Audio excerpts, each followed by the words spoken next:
One of the things I would like you to try and determine today is exactly that, what stage you are at implementing e-learning. And we can come back to this. There's a whole lot of questions here that are really key things that perhaps we can go through, and they're things that I can take away with me and help you go through it. Getting back to what your question was, what are the obstacles? Unless we can quite clearly work out the obstacles we're having, then we're not going to overcome them or meet the challenges. And these are the key things for my university. They may not relate to you. I know the two here. I know both these probably don't apply at the moment because of what I said earlier. You have a very dedicated group of IT people that will help you to put your material online. I didn't have that when I started. Again, there's always this mounting pressure on colleges to increase research and clinical productivity. We didn't have any support early on.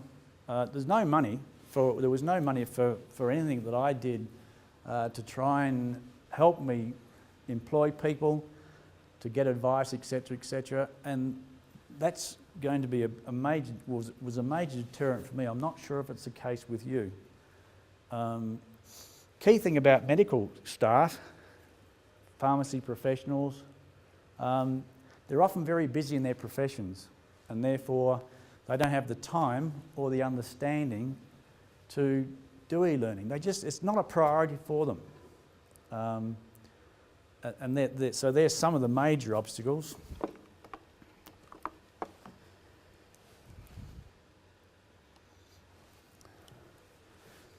There's probably a few others too that we can maybe define later, but I've just want to remind you of a couple of them. One is that it's not as if we're teaching law or commerce. We're teaching medical education specialties, whether it be pharmacy, medicine, dentistry. And when you look at the amount of information that we now have to teach students, that's often the biggest barrier. How do we actually get all this information and put it into some reasonably accessible portal for students to access? When I started the histology, there was, I had an enormous collection of slides, an enormous amount of material that I taught in my traditional classes to put up on a resource. Well, that often was a barrier to me. It often got me to the stage where, gee, this is wearing me out, I can't do any more. And that's why it took 5 years to do. So I think one obstacle is the sheer volume that needs to be done.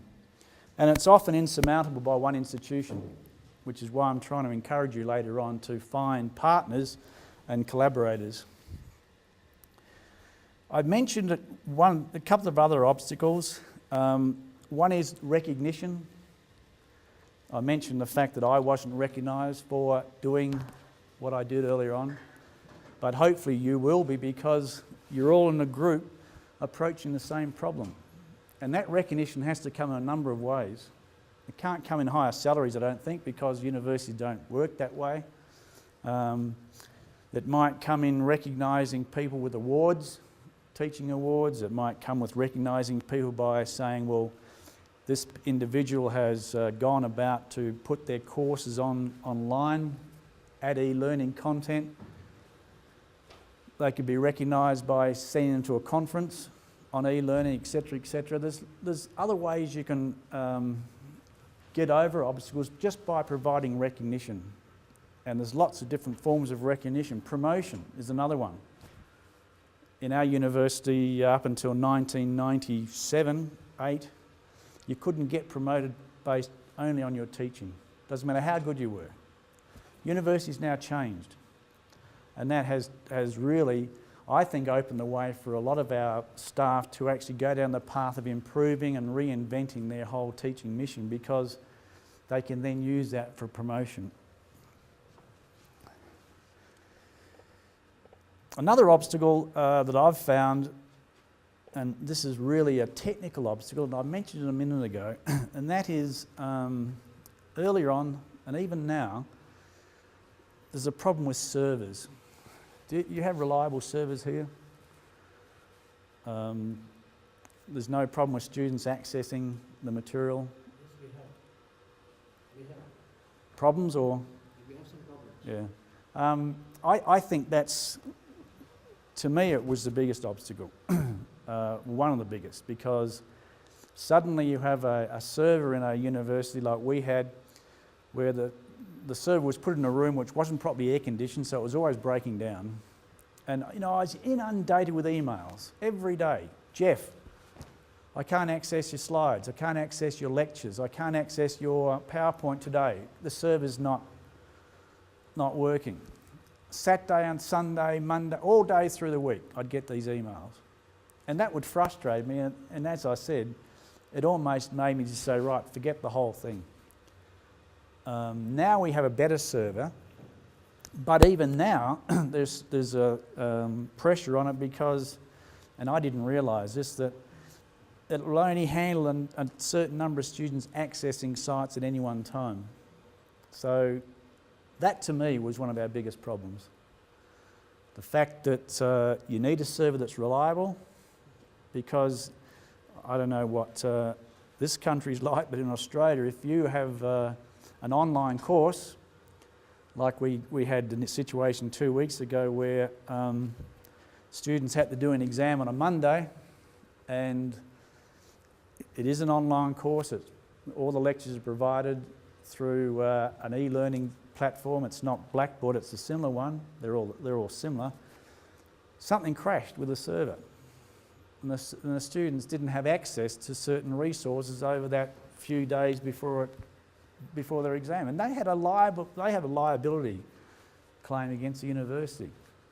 When I shrugged my shoulders and said, well, students probably shouldn't be expecting to learn all their material 2 days before an exam anyway, but it does open up a number of different sort of problems if you don't guarantee access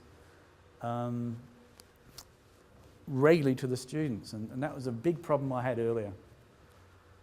I now, my histology resource that I can show you later on, I don't host that at the university. I host it externally, because I cannot afford to have my students not being able to access the material. The server that we had and have now just can't handle the content of it for a start, so I had to go externally. I employ, or I pay for, an external server that guarantees 24/7, and it has technical support, backup, etc., etc. It's expensive, but so is my health and my peace of mind getting emails from the students, or even phone calls. And they're always the students that, the good students don't worry you, because they know, oh, it's going to be down for a couple of days, it'll be back. It's the ones that leave everything for the last minute. The ones that don't attend classes. One of the problems with e-learning, of course, is that it makes it fairly easy for some students not to attend classes for various reasons. And then later down the track, when the exams come close, they create all sorts of problems. So, you know, they're things you need to consider. It's not so much a problem in professional courses like your pharmacy courses and medicine, etc. But it does occur in other courses where there is some flexibility.